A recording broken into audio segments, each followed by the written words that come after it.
Okay, so let's see what questions we have. First one is in pre-sprint stuff. So let's see. This is from Taylor. Taylor's asking, how do you set reasonable expectations for what can and cannot be achieved in a sprint within an organization beyond the sprint team?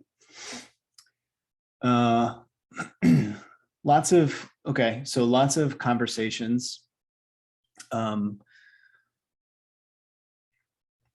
This tends to happen in I like that you clarified, Taylor, like beyond the sprint team. So even in the biggest of companies, I tend to get hired by one person, and that's the person that's like waving the flag around things need to shift.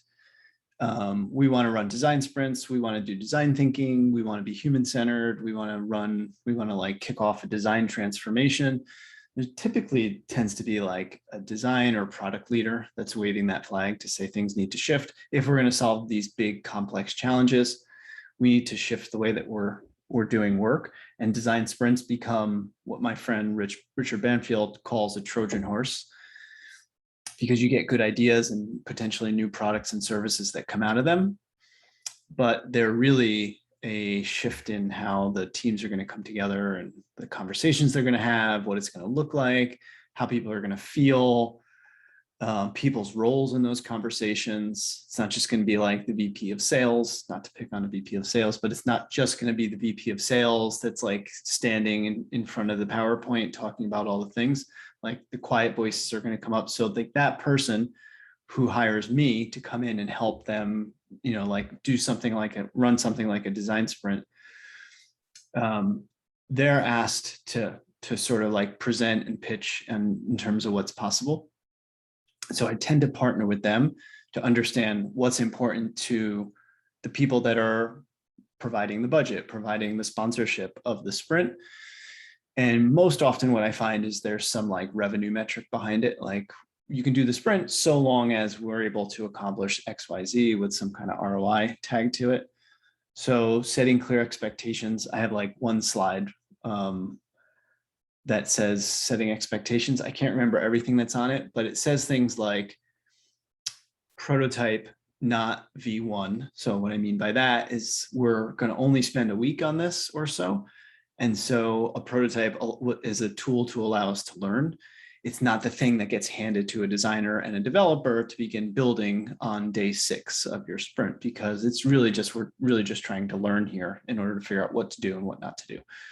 I also talk about one problem, not many.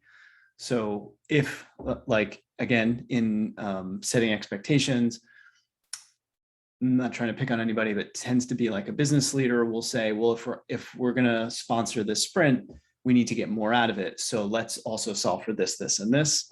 And so I try to set expectations that in a week or 2 weeks, the group can focus on and try to solve and learn about one space, not many, because it just kind of dilutes what we're able to do. And sprints really are intense and aggressive. So focus is really super important. I also then, like, the flip of that is I also say many sprints, not one. So what tends to happen in a sprint too is that you figure out like this small piece of a larger experience. And in order to have enough conviction and validation from the customer that you should invest time and resources in building this product or service or whatever it is, you need to solve multiple parts of that experience and get enough validation built up. So this idea that running a single sprint will be all the validation you need to go and build this new platform or new organization or new business process flow is probably a little presumptuous. We'll need to spend a little bit of time on these things. So I mostly do the part of downplaying expectations, because as a reminder, it's only a week. So we're not going to move mountains here, but we are going to start the conversation and do things more efficiently and more rapidly than the team is used to doing. I think back to my days at Accenture. I like to think about remembering what we would accomplish over the course of like a quarter feels like what happens sometimes inside of a sprint. So it is really exciting and a lot happens. And we won't be at the finish line at the end of a sprint. We'll be probably like well along the beginning of and really well informed and with customer insights. So that's all exciting. So it's a balance of like excitement, but tampering expectation in terms of what's possible.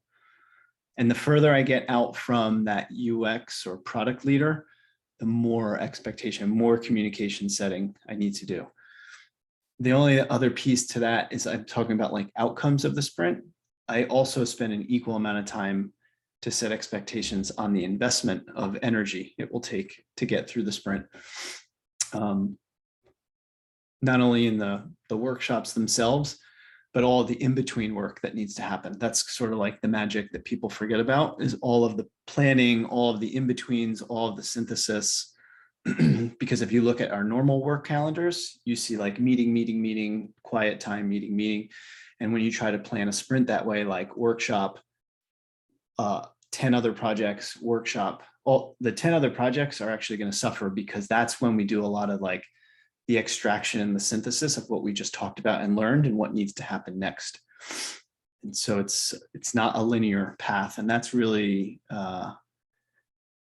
challenging for people to understand, that it's a lot of cycles and we need that quiet time to process and go back and maybe repeat steps, and eventually we'll get to the finish line. So I set a lot of expectations about kind of like clearing your calendar and focusing on one thing, which nobody does on the first go around. And then they go through a sprint and they're like, got it, need more time.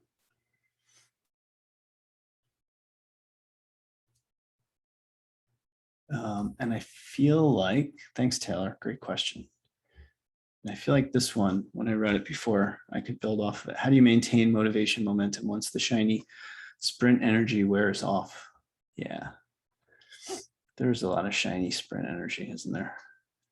Well, it depends, I guess, right? Like if you, so everybody assumes that success from a sprint, not everybody, people want success for a sprint to be that we validated all of our ideas. I think that's actually one of the worst outcomes, because it almost invalidates the need to talk to your customers, right? Because then you have a lot of everyone that came into the conversation with like, I already know what we need to build. I am the customer, all that stuff that we hear over and over. If you get 100% validation across the board, that kind of like, why did we waste our time doing this sprint thing? So I think the best outcome, the most opportune outcome, is there's some promise here, yes, and there's a lot of gaps. And so all of the in-between is like filling those gaps with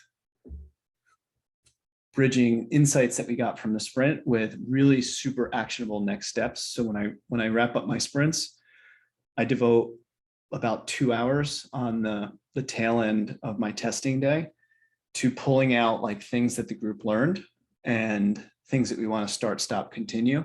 And then from those, of the starts and continues, who's going to take action on those? What do those look like? Who owns them?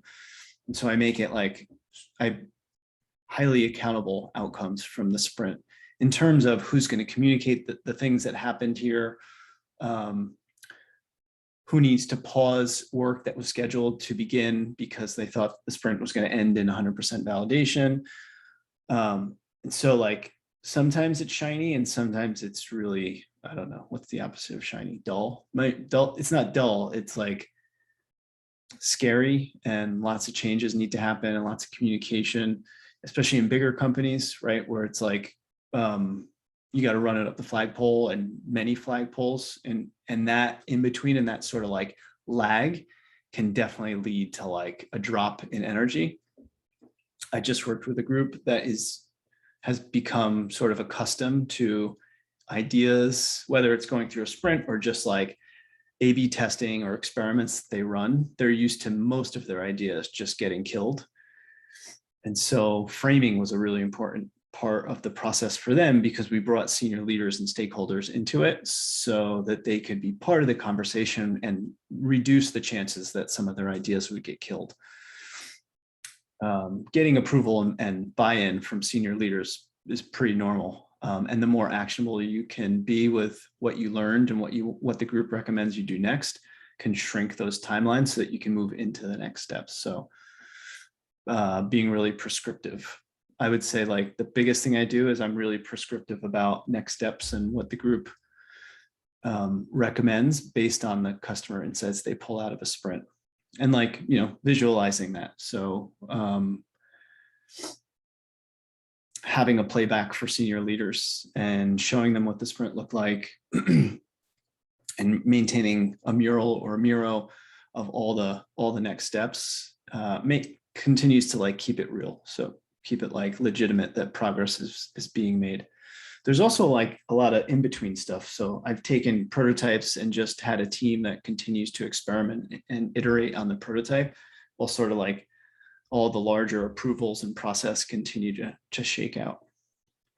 So it feels like there's a small and short-term wins to keep like momentum and energy up. And then there's also like the longer term things. And I guess the further out the things, the more we need to document them and capture them and appoint them to people and make them feel accountable, doing some kind of check-ins. My friend Steph Couchon, that was my best French accent. He has a sprint process he's put together that's like a business quarter, so a fiscal quarter, to show like this whole sprint, how like a quarter's worth of sprints would play out. I've never really like peeled into it too much, but that I think he was all about like trying to keep momentum. So maybe not. Maybe I totally misinterpreted what he did there, but that's Steph. Thank you, Taylor. Great questions. Okay, we got 2 from Peter. Also pre-sprint. Pre-sprint stuff is the hardest stuff. Let me check the chat. Okay, nothing in the chat. Thanks y'all for the questions so far.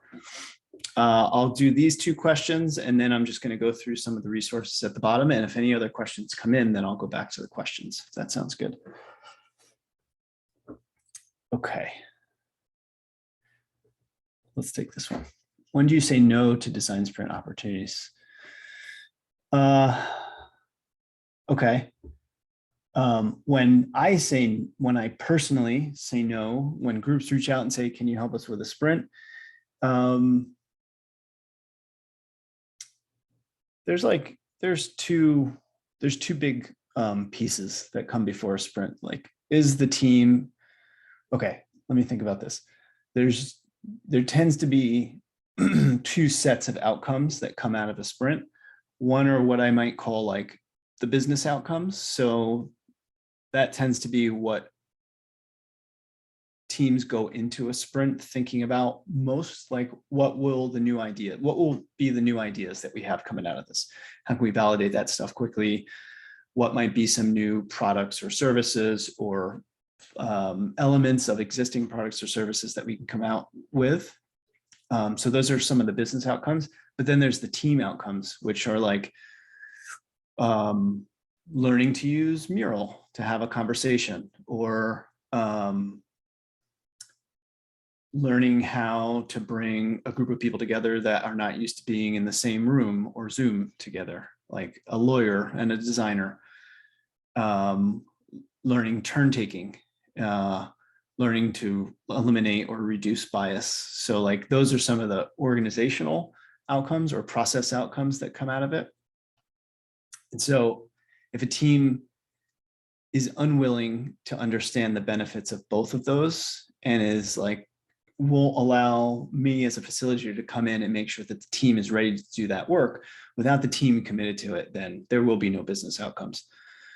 So it's not that I would say no to it, it's that I would really push for more time, individual time with the team. I do lots of one-on-ones with stakeholders, could be senior leaders, could also just be like important linchpins on the team that I don't need to convince that the sprint is going to work, but I just need to understand where they're coming from and how best to use their time and attention in the sprint. Also just hearing like some of the concerns that they may have. So that's one bucket. The other bucket is if there's no problem, if there's no clear, actionable, customer-centered problem to be solved, then there's no, I personally wouldn't run the sprint.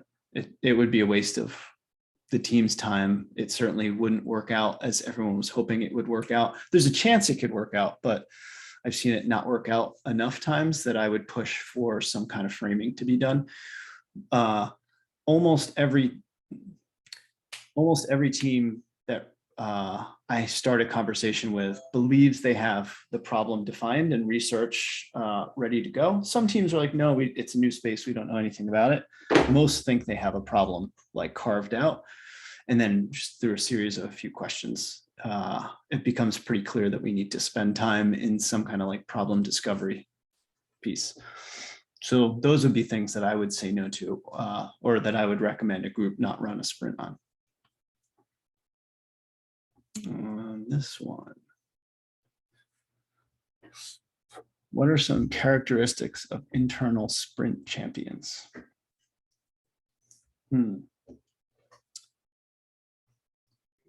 Just to add some context, this is just riffing off of Taylor's question earlier about how, when you're starting to get like just people coming to you because they recognize that, New Haircut does innovation sprints, and it's people in the organizations who are these champions who want to change the culture, change the way they do things. So I'm speaking of those types of people that you're attracting, if that makes sense. Yeah. I'm probably biased to think that it's people that, the easiest way to answer that tends to be people with some kind of bias toward design, like a design background or a design skill set or research as well. So those two, because they're used to being they're used to everyone jumping into solutions. They're used to everyone wanting to design by committee.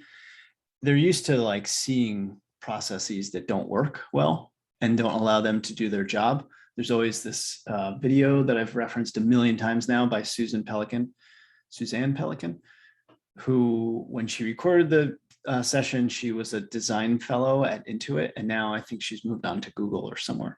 And she talked about creating the platform of design thinking or human-centered design that allows her designers to do their job, to do their craft, that doesn't sound right, of being designers. So like she had to create the environment, I guess, where design was understood and appreciated so that her designers could show up and design great solutions to things. So it tends to be people that at least have an understanding of the value of design, not just like make this thing prettier. And they also understand what's broken in terms of like the conversations that groups have in order to understand how best to work on those problems. Mostly they help, they understand that people are wired for solutioning. And so it's all about like telling people what solutions you have in mind versus asking important questions about the problem. That tends to be like, those skills tend to be in the toolkit of a designer and a researcher as well, I think. Researchers are just like great active listeners. They spend a lot of time like understanding and pulling out the challenges that people are having in order to find opportunities. So they tend to be the champions. Product folks as well. Sometimes, in my limited experience, I was a product manager, but it was like a lifetime ago. Sometimes product people can be too wired for data and like proof and needing validation by number instead of like just getting to the qualitative insights of a customer. So sometimes they struggle with the idea that we would work on a problem that hadn't been vetted by lots of data and metrics. And it's not that they're mutually exclusive of one another. It's just that sometimes you can leverage data in order to narrow in on the problem. And then other times you can have the group's expertise identify a problem, get some qualitative insights on it, and then benchmark it with some metrics. It's the product managers that are able to understand the difference between qualitative and quantitative that are able to get behind a sprint. Technology folks, maybe. I mean, they're in the creative sphere, right? Because they're the feasibility folks in the sprints that can challenge. This idea sounds exciting, and it will also cost us $10 million and take 2 years to build. So they tend to be part of them. Doug Powell refers to the engineers at IBM as magic people because they take it. I think he was talking about engineers because they take the the excitement that comes out of a sprint, and they circulate it with other engineers. So they're great they're great supporters of sprints. I've not yet been hired by a technology person to run a sprint, mostly UX research and maybe some product folks. But also you have this whole field of customer experience people and marketing, or I'm not sure what the relationships are between CX and marketing these days, but because they're typically thinking about the customer, sometimes how to message existing products or services, but mostly like, how do we want to serve the customer? They also tend to be great advocates of sprints.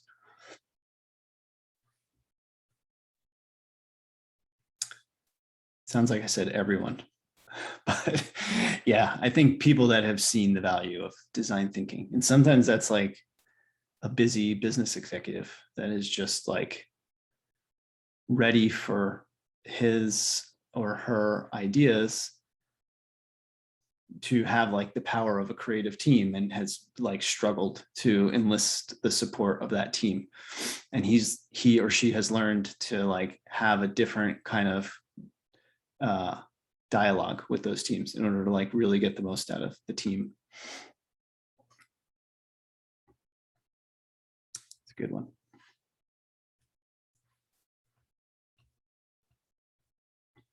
We got another one. Whoa, Celia, I love it. I'm going to read this.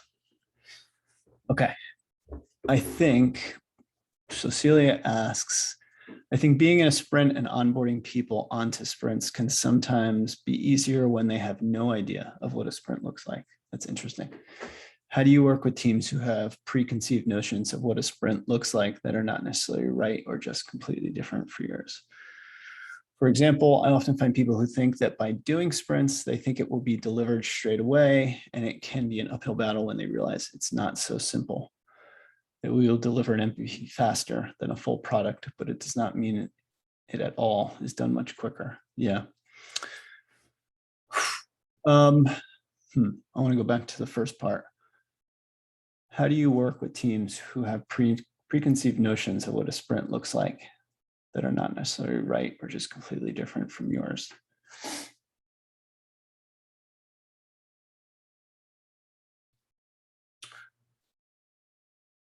I guess what that's looked like for me, Celia, is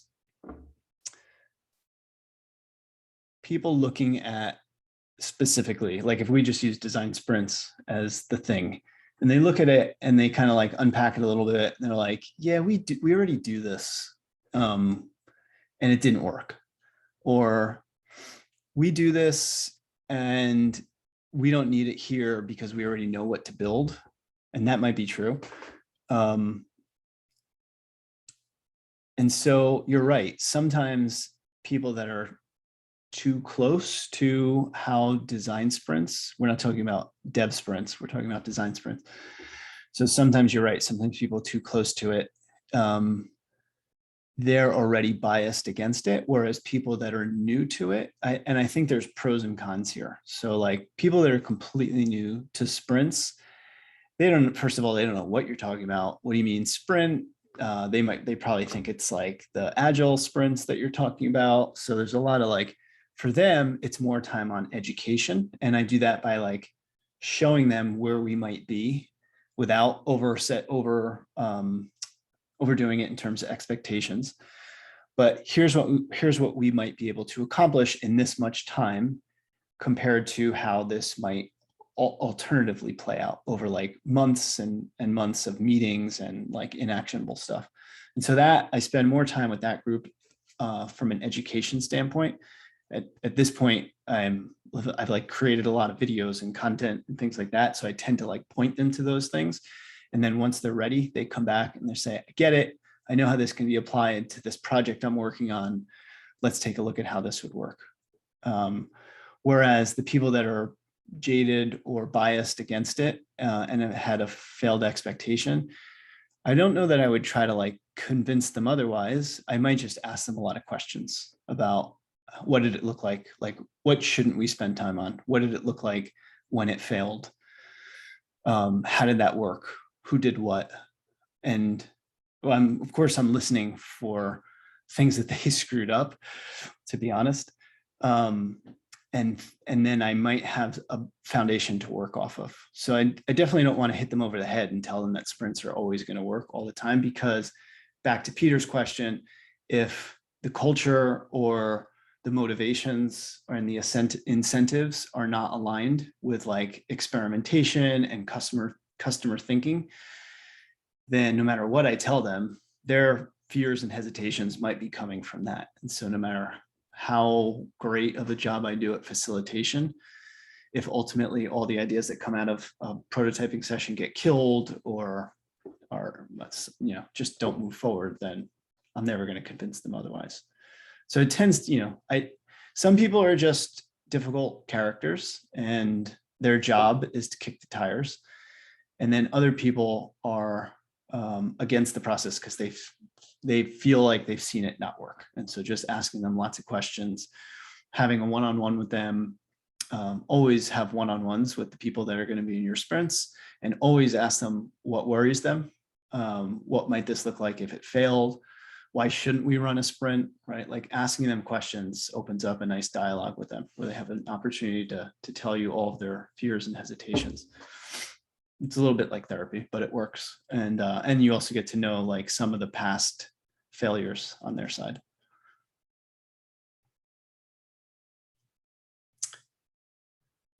You're welcome. In the end, the magic of facilitation is actually just spending a whole lot of time behind the scenes talking with people. And if I can do it, anybody can do it, because I'm slightly introverted, but most importantly, I have always been more of like a lone wolf. I was a software engineer. Like I love to just put my headphones on, not talk to anybody. So this job I've taken has definitely put me in some uncomfortable situations, but it works. You need people.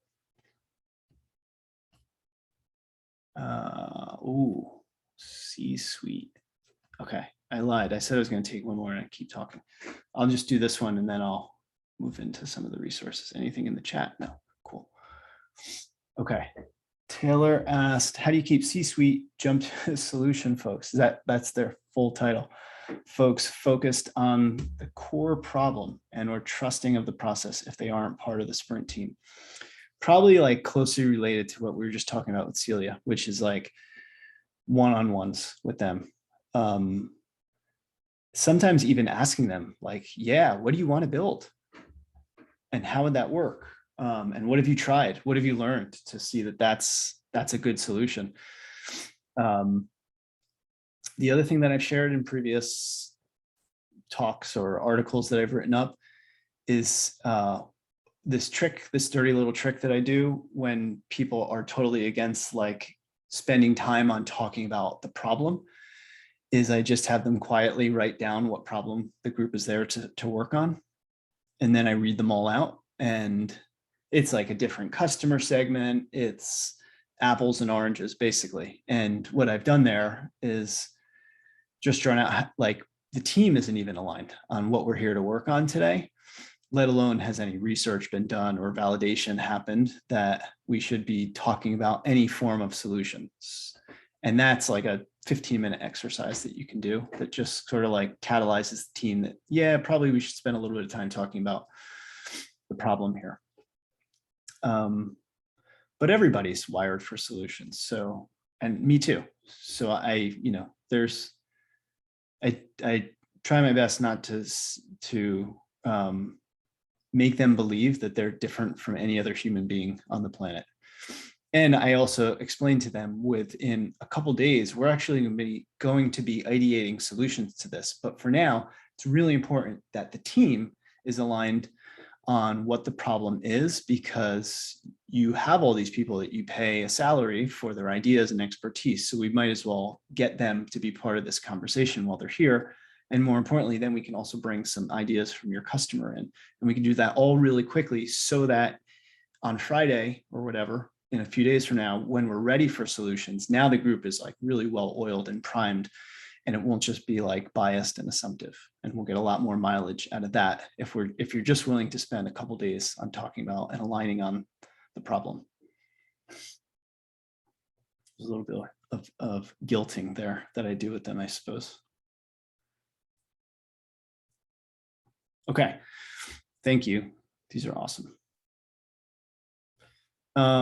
So if you, again, if you want to, I spent as much time talking about problem framing, it seems today, than design sprints, but that's totally normal because it's the ground which leads to a successful sprint. So if you want to come to the problem framing one, again, that's here. You can, I think if you double click this, it'll open the link to register for that, also free. You can also always find the stuff that we're doing. I'm excitedly really busy, so I haven't been doing many other things other than these bi-weekly AMAs. At some point, I'm going to start to put on some more events. So that's that. And then there's some other stuff down here, which are more like things that you can take action on. Let's see. One is, this is the oldest one. So Duco is an app that New Haircut built when we were still a team of like 30-ish people, and we had designers and engineers that worked at the company. We built an app called Duco. My designer at the time told me what that, it's like a Latin term. I think it means to make or something like that. And it's basically just a design sprint guide that you can keep on your phone for free. It's iOS and Android. The problem is that it's really old now. I haven't updated it in years, but it's free. So if you're just kind of at the ground floor of learning about design sprints and you need something handy to show you what the days will look like, you can use Duco. This checklist is how I once prepared for a sprint, and a few people found it helpful and asked me to share it with them. So now it's just this checklist of steps I take and people I need and time it'll take for all that to happen. With framing, research, sprints. I also haven't looked at it in a long time, but that's that. These are some really old webinars I did with Envision, talking about design sprints in our early days. And then this thing here, this is Doug Powell, who I mentioned, talked about magic people at IBM. For a while, I was doing these conversations, I was hosting these conversations with design and product leaders to talk about facilitation, which I mentioned as being like the fundamental skill that allows for great sprints and group conversations to happen. So there's a video series out there. I'm trying to find the time to start doing these again. I'm just struggling at the moment, but I hope to continue to this series. This is an asynchronous sprint guide that I did with a team at Google, put together, sort of like short and sweet. We asked ourselves the question, if we only had 2 hours of synchronous time together, how could we make a sprint work across a remote and distributed team? We did this last year when remote was really like becoming super important and still tough to figure out. I think a lot of groups have caught on and are making remote and hybrid better. So that's that. And then these are basically the same thing. The design sprint toolkit is, it's a set of resources that I use and update regularly when I'm about to run a design sprint. It's hosted in a platform called Podia, which is what you're looking at. This is the signed in version of what the toolkit looks like. So what it looks like is videos by me explaining the process, explaining how to use the tools and resources inside the toolkit, and then all of the resources that you can use to run your own sprint. So you'll see there's like digital templates. I have support for Mural and Miro, more maybe Figma, Jam, and maybe freehand in the future. There's presentation decks that you can present and share with the team to enroll them into the process. There's templates for doing your user interviews. And then there's like basically a series of videos that step you through each part of the sprint phase process. So it's kind of like the combination of resources that you can use to run your sprint, as well as some training and coaching by way of videos. And that's for sale. The others are all free. The design sprint toolkit is a few $100. So those are some resources that you can use. Random post it. Let's see, anything else? Oh, ooh. Cool. Did anyone ask this question that's here? This might be an old one that I just didn't even see for a while. Not Celia. How do you introduce sprints to educators? I'm just going to take a crack at this one. And then if no other questions, then we'll call it a day. So how do you introduce? Yeah, ironically, I'm excited about this, as you might be able to tell, just because I have like a few sprints within K through 12 and higher ed that I'm like working through. I'm hoping to work on them. I'm talking with the teams now. And I also have a friend that's moving from education into trying to like get a job in corporate to like teach design thinking. I also have a friend, Saba Kidwai, that works at Apple, who brings design thinking into schools. So it's like all this stuff has been circulating around my universe, around education and sort of design thinking. And it's just a really exciting time. I think educators make for great facilitators because they know how they're in a classroom of kids, so they're used to like lots of voices and being able to like focus those voices and engage people and make sure that everyone feels heard. So they're just wired for being great facilitators. And they also, more and more schools have been using and adopting design thinking, whether it's in creating their curriculum, building their schools. There's a school in San Diego that built their entire school grounds with the community's help by using like design thinking. So just lots of like exciting stories that I keep running into around education. So honestly, I don't have to introduce sprints to educators that much. They tend to get it, even if they're like, well, what is design thinking? And then I talk about it and they're like, oh, well, that's how I create my curriculum and also all things like that. So it's like really, there's a lot of parallels between design thinking and education, at least the educators that I've met. So they love it. They get it. They're great advocates of it.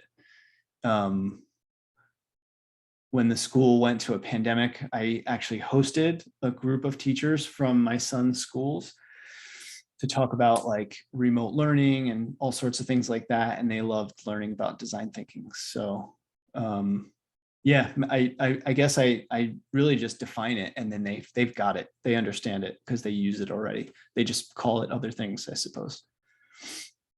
And there's a lot of exciting ed tech companies that are using design thinking to solve some important problems.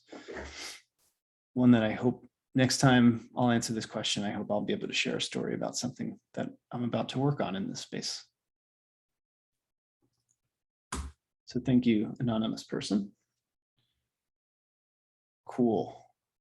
Did I miss anyone's questions, or does anyone want to like come off mute, talk, ask something else that I might not have covered?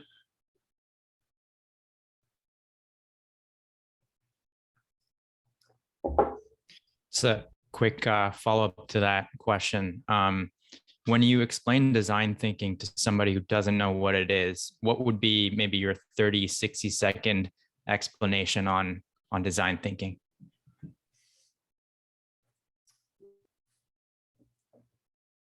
Design thinking is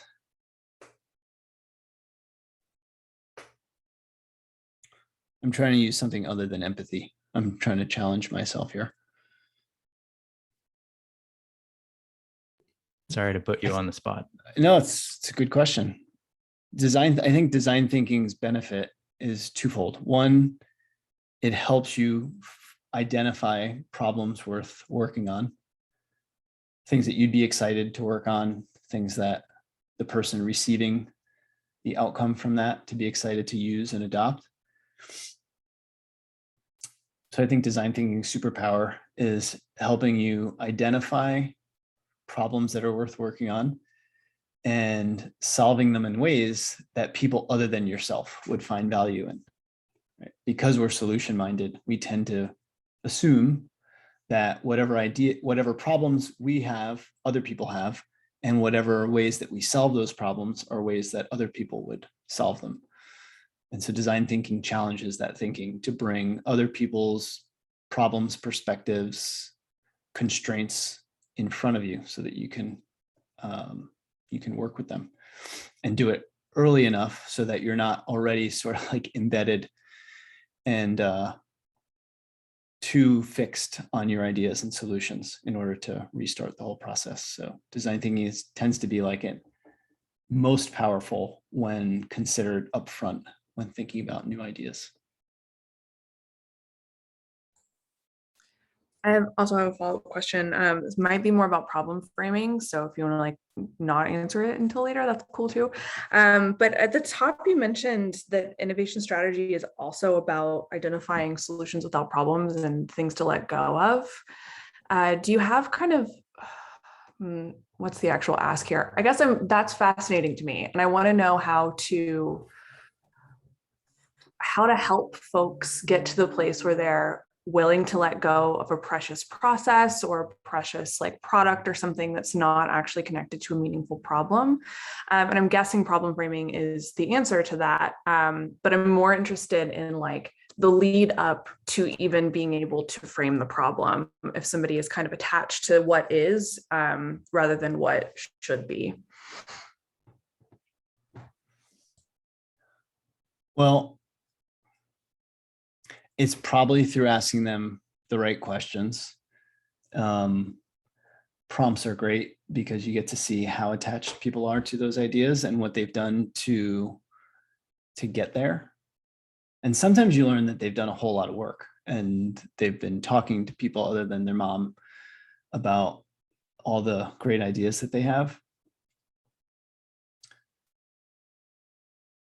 And sometimes those questions might look like, this is really cool. What have you done? How have you learned about it? How are people solving this problem today? Which is a different question than like, how is this different from Uber? Because that'll probably put people on the defensive because they're like, no, I'm not Uber, I'm Lyft. So really just like, I don't know. I think probably the best thing to do is just to ask them a whole bunch of questions about what they already know about the space. That's what I'm always trying to figure out because when I get hired, it's really easy for me to sell like the thing that I do. And so it's like very tempting to just like slap an innovation sprint on every problem that I'm helping a group solve. But all the questions that I ask somebody in the early stages of meeting them is, what have you done so far? What have you learned so far? Who's been part of the process? How do you talk to your customers? How do you learn from your customers today? They might say, we send out surveys. They might say, we don't. They might say, we have a research team that actually spends lots of time with customers. We just don't know how to use them. So asking them a whole bunch of questions.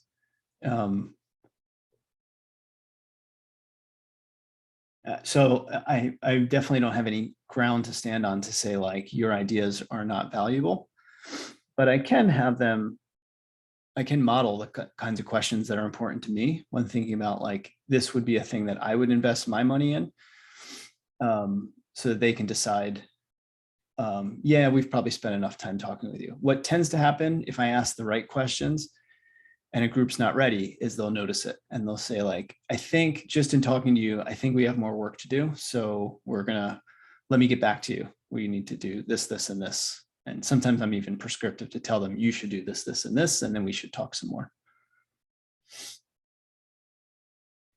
Also, kind of related, I'm working on this book called Selling Transformation. It's almost ready.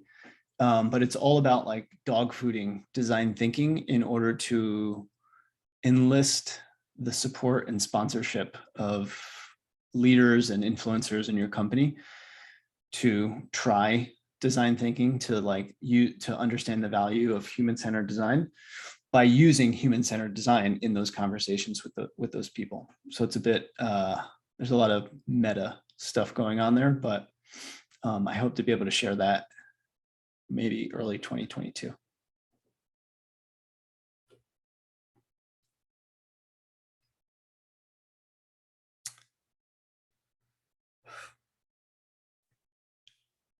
Okay. All right, cool. Well, thank you all for your time. I know Celia and Ibrahim had to jump. So thank you, Peter, Taylor, great questions. Celia, when you watch this, I appreciate it. Thank you all.